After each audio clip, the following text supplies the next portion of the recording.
Yeah, I get it. You're probably in crazy amount of debt and you're just looking for the fastest way to get out of debt, like super fast. If you're looking for a simple and achievable way to get out of debt fast, then this video is for you, my friend.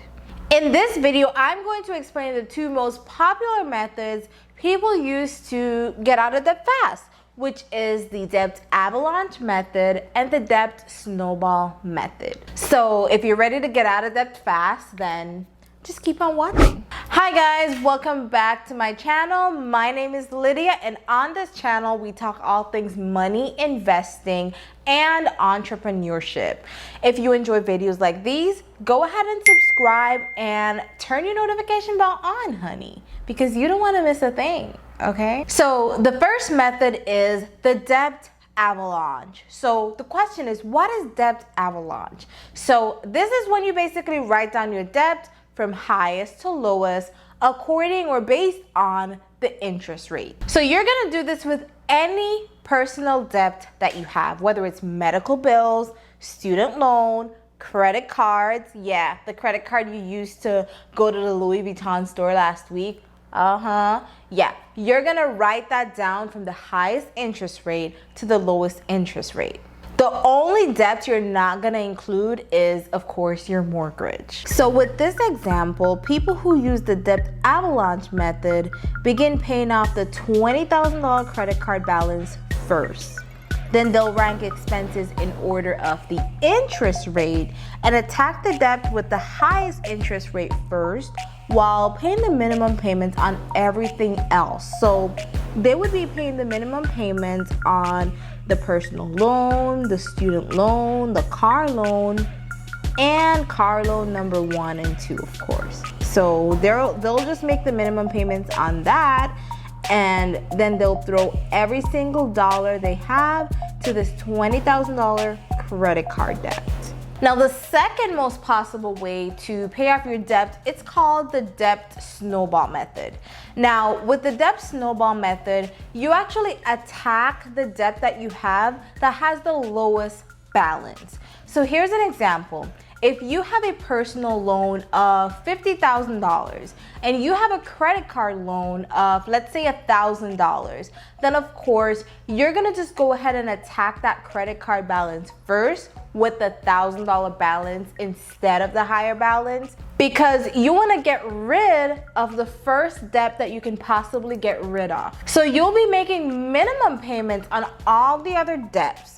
However, the smallest debt, any extra cash that you have, you'll be throwing that money straight to the debt that has the smallest balance while making minimum payments on the other debts that you have. Now, once that bill is paid, once the bill is paid with the smallest balance, good for you. You're gonna go on to the other balance or the other debt with the smallest. Now, one good thing about the debt snowball method is that you're able to attack the smallest debt first, which this kind of plays with your psychology a little bit, because once you knock off the first debt, which is the smallest, that's gonna give you a little bit of motivation to just keep on going, okay? So it has a lot more to do with psychology instead of actually anything else. Now, as you can see, the goal of both the debt avalanche method and the debt snowball method is to get you out of debt as soon as possible. So now that we know what the debt avalanche method is and the debt snowball method, we're gonna go ahead and discuss the pros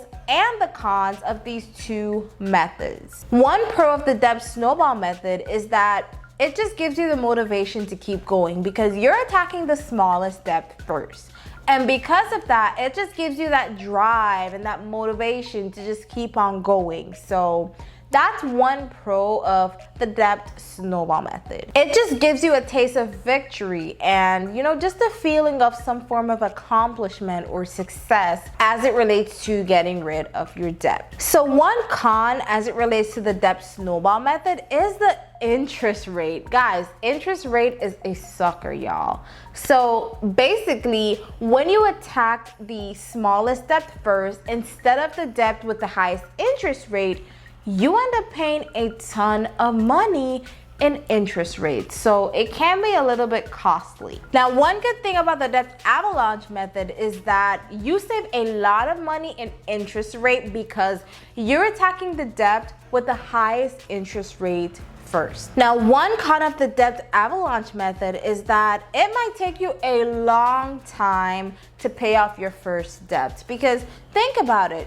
What if the debt with the highest interest rate is $100,000, right? And the debt with the lowest interest rate is only $500. Then that's gonna take you a ton of time to pay off your first debt. So you might lose a little bit of motivation if it takes you a year to pay off that $100,000 debt that you have, right? Versus it taking you just a month to pay off that $500 credit card. You see what I'm saying?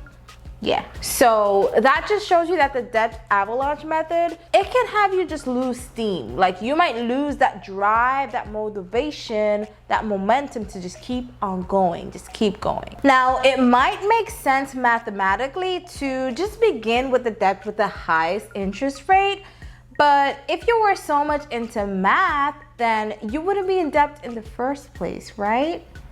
I didn't say that, y'all. Dave Ramsey did. Don't come for me. So with all that said, what is your favorite method to pay off debt? Is it the debt avalanche method or the debt snowball method? Leave that in the comment section below and let's start chatting in the comment section below, guys. Don't forget to subscribe to see more videos like these and turn your notification bell on so you don't miss a thing. I'll see you in the next one.